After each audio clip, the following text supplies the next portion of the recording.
Pablo Escobar was a Colombian drug lord whose ruthless ambition implicated his wife, daughter, and son in the notorious Medellín cartel until his death.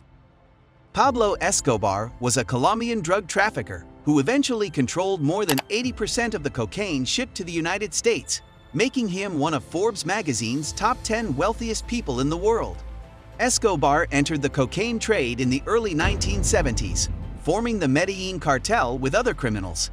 He rose to prominence by supporting charitable causes and soccer clubs, but terror campaigns that resulted in the deaths of thousands turned public opinion against him.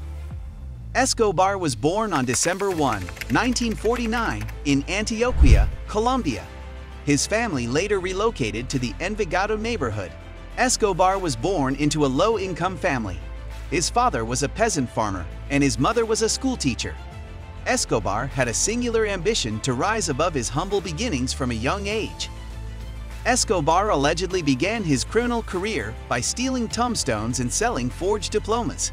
He didn't take long to start stealing cars and then moving into the smuggling business. Escobar rose to prominence during the Marlboro Wars, when he played a prominent role in controlling Colombia's smuggled cigarette market. This incident served as an excellent training ground for the future narcotics kingpin. Escobar married 15-year-old Maria Victoria in 1976. The couple had 2 children, Juan Pablo and Manuela. Today, Escobar's son, Sebastian Marroquin, works as a motivational speaker. Colombia's dominance in the cocaine trade did not happen by chance.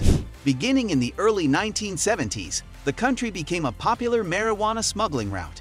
However, as the cocaine trade expanded, Colombia's geographical location proved to be its most valuable asset. Situated at the northernmost tip of South America, between the thriving coca cultivation epicenters of Peru and Bolivia, the country came to dominate the global cocaine trade, with the United States, the drug's largest market, only a short flight to the north. Escobar seized control of the cocaine trade quickly. Fabio Restrepo, a drug trafficker from Medellín, Colombia, was murdered in 1975. Large amounts of coca paste were purchased in Bolivia and Peru, processed and transported to America under Escobar's leadership. Escobar formed the infamous Medellín cartel with a small group of associates. By the mid-1980s, Escobar's net worth was estimated to be $30 billion, and Forbes named him one of the top 10 richest people on the planet. Escobar purchased a Learjet solely for the purpose of transporting his money. At the time, Escobar controlled more than 80% of the cocaine smuggled into the U.S. More than 15 tons were reportedly smuggled each day, earning the Medellín cartel up to $420 million per week. When Escobar realized he had no chance of becoming Colombia's president, and with the U.S. pursuing his capture and extradition, he unleashed his rage on his adversaries in the hopes of influencing Colombian politics. In exchange for giving up the drug trade, he wanted a no-extradition clause and amnesty for drug lords. As a young man, Escobar told friends and family that he aspired to be Colombia's president. However, he saw crime as his path to wealth and legitimacy. Escobar was elected as an alternate member of Colombia's Congress in 1982. But the reasons for his wealth could not be kept hidden forever, and he was forced to resign 2 years after his election. The justice minister who revealed Escobar's infamous past was later assassinated. Escobar murdered thousands of people, including politicians, civil servants, journalists, and ordinary citizens. When Escobar realized he had no chance of becoming Colombia's president, and with the U.S. pursuing his capture and extradition, he unleashed his rage on his adversaries in the hopes of influencing Colombian politics. In exchange for giving up the drug trade, he wanted a no-extradition clause and amnesty for drug lords. 3 Colombian presidential candidates, an attorney general, scores of judges, and over 1,000 police officers were killed as a result of Escobar's terror campaign. Furthermore, Escobar was implicated as the mastermind behind the 1989 bombing of a Colombian jetliner, which killed over 100 people. Escobar's terror eventually turned public opinion against him, causing the Drug Traffickers Alliance to disband. Escobar surrendered to Colombian President Cesar Gaviria government in June 1991.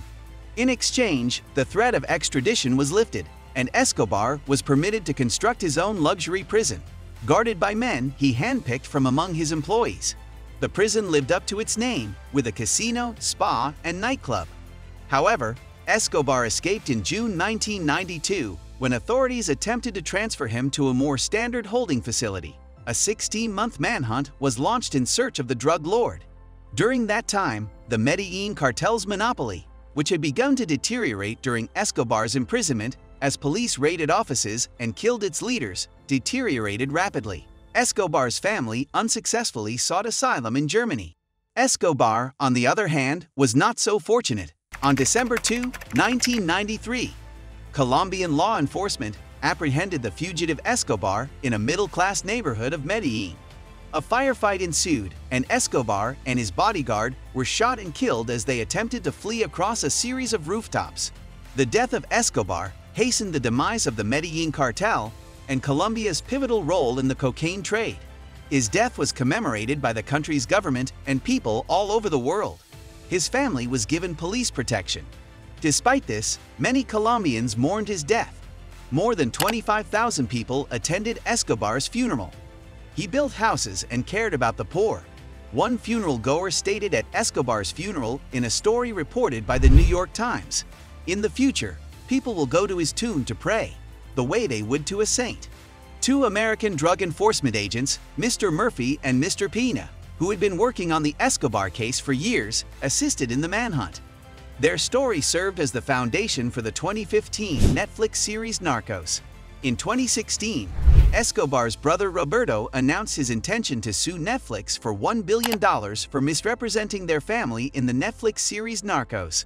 In real life, Roberto was Escobar's accountant for his drug gang, but in the show, the accountant is a non-family member who turns out to be a CIA agent. Roberto Escobar's efforts have since been abandoned. Be sure to subscribe and hit the bell notification. We thank you for watching today's video. We'll see you in the next one.